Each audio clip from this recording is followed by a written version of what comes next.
Today I'm going to be taking out the Olympus M.Zuiko 100-400 f5 to 6.3.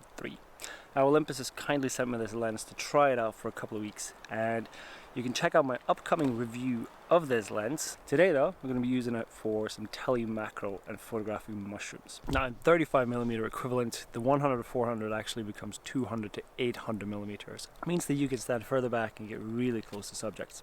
So for Tele macro it would be ideal for invertebrates and things, but coming into autumn now, we don't have that many of them, but we do have some really interesting mushrooms right now. Let's go for a little wander in the woods and try and find some nice mushroom subjects to photograph.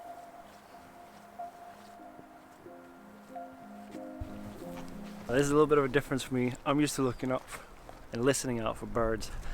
This is not something I'm used to, but just looking down on the ground, really get that eye in for mushrooms. Once you start really looking, once you find a few, you realize they're just everywhere.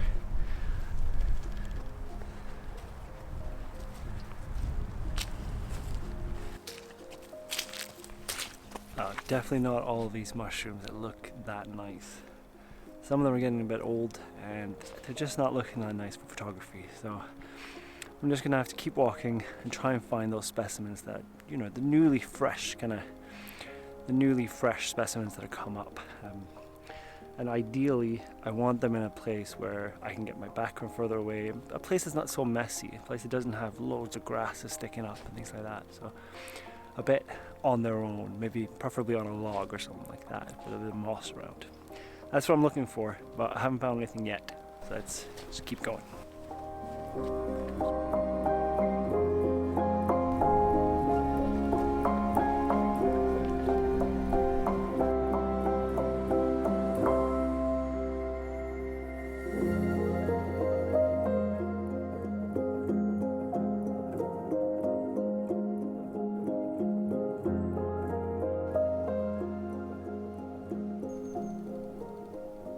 Got a couple of nice small ones here on a little stump, kind of isolated on their own, and they're raised a little bit higher, so that means that it becomes easier to throw up my background. My background becomes further away and it's not going to be so cluttered. So I'm going to work a little bit with these ones here, and they're quite small as well, so hopefully I should be able to get them sharp throughout. The shallow depth of field of this lens is quite something, so I'm probably going to have to use some focus stacking. The interesting thing about this lens is that the magnification factor is 0.29 if you're at 400mm and 1.3 meters distance from your subject. Now in 35mm equivalent, the image magnification is actually then 0.57. If we then also throw an extender on it, the image magnification becomes even larger. So I have a 1.4 teleconverter here, and I'm going to put that on it. That will mean that the image magnification is actually 0.81. Now that is still at 400mm and 1.3 meters distance from the subject. Unfortunately, I don't have a 2x teleconverter. That would actually make the image magnification 1.15 in 35mm equivalent.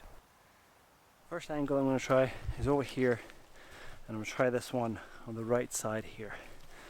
It's quite nice, the background is far away. I can choose between a tree trunk as my background, just a bit more greyish, or I'll try and find something green in between that. Now, the 100-400 has a fairly good image stabilization on it, but it's not synced with the 5-axis image stabilization in the body of my EM1X. So in order for me to shoot with the lowest recommended ISO, which is 200, I'm going to use a tripod for this. I'll probably have to use some focus stacking here, because basically I'll be as close as probably 1.3 meters, which is the minimum focus distance. When I'm zoomed in at 400mm there and using the shallowest f-stop, which is 6.3, I actually only have 2 millimeters of depth of field. That's a very narrow depth of field. Even for this small mushroom here, I would struggle to get it all sharp. Now, keeping everything the same and changing my f-stop to f8, I'll have 4 millimeters of sharpness. And even going up to f16, I'll only have 6 millimeter of sharpness. And I can see right now that that might do to get the front cap in focus. So I could try that. But my second option here is going to be focus stacking. If you've seen the video I did last year using the Canon 70 Mark II in the 100-400 photographing mushrooms. I was using this tripod right here, which I still have. It's not the best one for wildlife photography. I bought it as a travel tripod, but it's done me well. It's a MePhoto Globetrotter tripod, and I'll show you a little trick in how I use it to get really low to the ground, even though it has a center column. The center column is something you often don't want for wildlife photography because you want to put it all the way down. But I'll show you a little trick I have to get my camera as low as possible.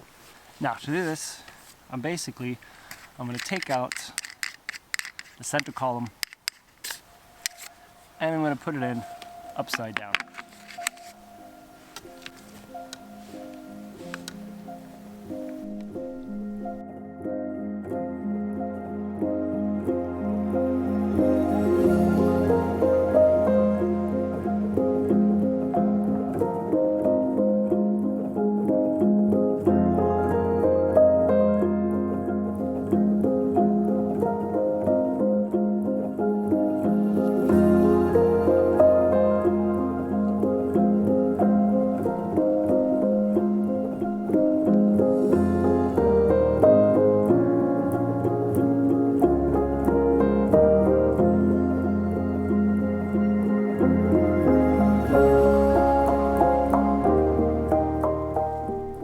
So I've just gone over to using focus stacking now, and I'm going to stack them in Photoshop when I get back home. You can check out an upcoming video that I'll have on focus stacking for the Olympus and really how to set it up and some tips for using it in the field. So look out for that video, and I'll put a link to it here when it's uploaded.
Be sure to check out my upcoming review of the M.Zuiko 100-400, and I'll also put a link to when I was photographing geese right next to me here in the rain the other day using that lens as well, and you can really get a feel for the footage handheld with that lens, because the image stabilization can be a little bit tricky. So check that out if you want to see more of that. And I'll also be coming up with an upcoming video using the focus stacking and dive a little bit deeper into the focus stacking on the Olympus, how to use it, how to set it up. So I want to give a big shout out to Zeapon, who's sent me this Micro 2 slider, and I've been using that throughout this video. I don't use the slider in all my videos because sometimes I'm just up big hills or something like that, and it's a little bit too much gear to carry. But when I do use it, I do feel like there's a big difference in quality. Even just using it a bit makes me think more about the shots that I'm taking when I'm not using the slider. So I think it's really helped improve my videos. Anyways, I'll put a link to Zeapon where you can pick up one of these sliders. There's a few different ones. This one is a little bit bigger, which is a great one if you want that extra kind of slide effect. But if you're a little bit like me and you're out and about a lot, if you're a landscape photographer or wildlife photographer, you probably want to go for a smaller one so it's a little bit easier to carry with you. You can set it up with your phone, so I can press play and I can kind of walk past it. So it's just ideal for how I use it. So thank you so much, Espen, for sending me that, and I can highly recommend it. I've used it in a lot of my videos, and I think you can agree that the footage looks a little bit smoother and better when I use it. Thank you so much for watching. I'll catch you next week.